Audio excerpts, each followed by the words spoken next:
कि ऋषिवर देव दयानंद जी महाराज का कोई जवाब नहीं है, जवाब नहीं है। और हमें गौरव करना चाहिए, अभिमान करना चाहिए। हम जिस दयानंद के चेले हैं, सिपाही हैं, वो दयानंद विद्या का धनी था, चरित्र का धनी था। बड़े बड़े शास्त्रार्थी आए थे, बड़े बड़े पहलवान आए थे, बड़े बड़े प्रलोभन आए थे, ठोकर मार करके चला गया। लोगों ने सोचा चलो इसको चरित्र से गिरा दो तो सब कहीं से गिर जाएगा। और कहा भी गया है, चरित्र की गिरी से जो गिरे, गिरी से गिरकर जो गिरे मरे एक ही बार। और चरित्र गिरी से जो गिरे बिगड़े जन्म हजार, बिगड़े जन्म हजार। एक वेश्या को प्रलोभन दे दिया। एक वेश्या से कहा, यदि तुमने दयानंद को अपनी ओर आकर्षित कर लिया, तुमको हम रेशमी साड़ी देंगे, दौलत देंगे, सोना और चांदी देंगे। तुम दयानंद को एक बार आकर्षित कर लो, तुम दयानंद के चरित्र को थोड़ा सा दाखिल कर दो। उस वेश्या ने उस प्रलोभन को स्वीकार कर लिया था लोगों, और वो वेश्या सज धज करके चल पड़ी थी।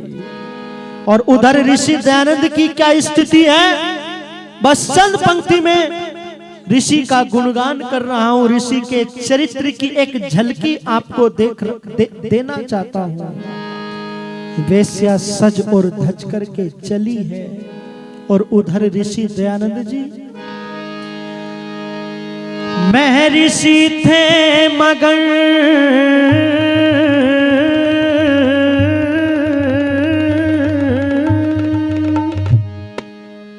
महर्षि थे मगन,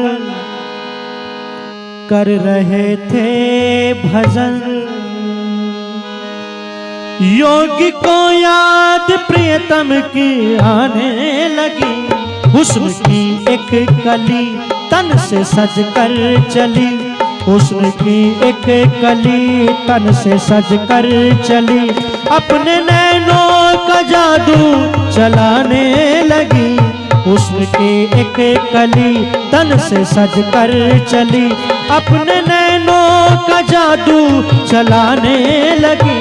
महर्षि थे मगन, कर रहे थे भजन, योगी को याद प्रियतम की आने लगी। महर्षि थे मगन, कर रहे थे भजन।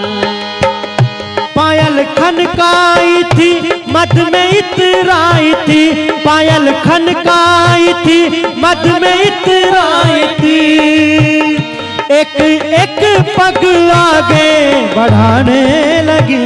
महर्षि थे मगन, कर रहे थे भजन, योगी को याद प्रियतम की आने लगी। महर्षि थे मगन, कर रहे थे भजन।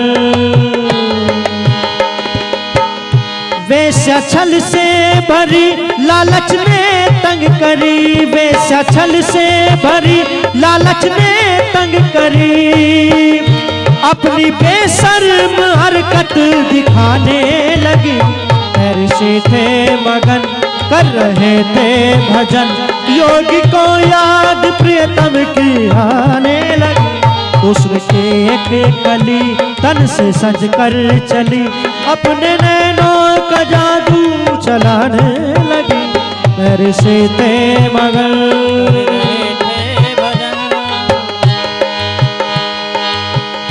ध्यान टूटा ऋषि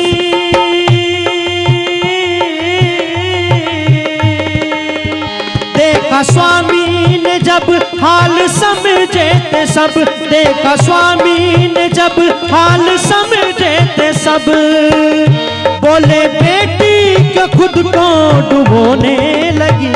महर्षि थे मगन, कर रहे थे भजन, योगी को याद प्रियतम की आने लगी।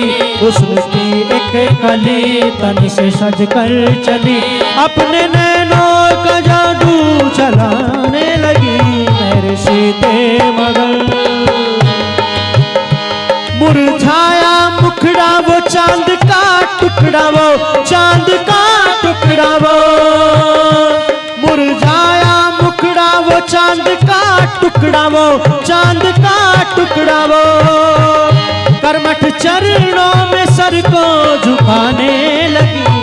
ऋषि थे मगन कर रहे थे भजन, योगी को याद प्रियतम की आने लगी। हुस्न की एक कली तन से सज कर चली, अपने नैनों का जादू चलाने लगी। महर्षि स्वामी दयानंद जी का ध्यान टूट गया। वैश्या पायल को खनखनाती हुई जा रही थी। स्वामी जी ने देखा सामने देवी खड़ी हुई है, एक बहन खड़ी हुई है। उससे पूछ लिया तुम क्या करने के लिए आई हो इस समय यहाँ पर? उस वेश्या ने कहा स्वामी जी मैं आपसे आप जैसा पुत्र प्राप्त करना चाहती हूँ। तब उस समय पर उस योगी ने कहा था तो सुनो देवी, आज से मैं तुम्हें माँ के रूप में स्वीकार करता हूँ और इस दयानंद को ही अपना पुत्र कहकर के सम्मानित करो। इस दयानंद को अपना पुत्र कहकर के सम्मानित करो। आंखों में आंसू आ गए उस वेश्या के कि आज किसी ने मुझे माँ कहकर के माँ की नजरों से देखा है। स्वामी जी के चरणों में गिर गई। स्वामी जी मुझे प्रलोभन दिया था, आपको जो है चरित्र के से गिराने के लिए मुझे आप तैयार किया गया था। तो स्वामी जी ने कहा कोई बात नहीं देवी, उनको भगवान सद्बुद्धि दे और तुम यहाँ से चली जाओ। वो जब चली वहां से लोगों ने पूछ लिया, जो छुप करके देख रहे थे, सोच रहे थे कोई मौका मिले तो बदनाम करें हम इस दयानंद को। चांद के मुख पे धब्बा भले ही सही, और धब्बों से अपना दामन बचा करके चला गया, बचा करके चला गया। एक मुसलमान व्यक्ति रो रहा जब ऋषि दयानंद जी की अर्थी निकल रही थी, जब ऋषि दयानंद जी का संस्कार हो रहा था। पूछ लिया उस मुसलमान से तुम क्यों रो रहे हो, तुम्हारा तो वो शत्रु था। बोले ये तो मानते हैं हम शत्रु है, पर दयानंद निष्कलंक चला गया, निष्कलंक चला गया। अरे दयानंद की मृत्यु पर विरोधी भी रोए थे और निष्कलंक क्यों चले गए, इस चिंता में खोए थे, इस चिंता में खोए थे। दयानंद की गाथा बहुत बड़ी है, बहुत बड़ी गाथा है उस ऋषि की।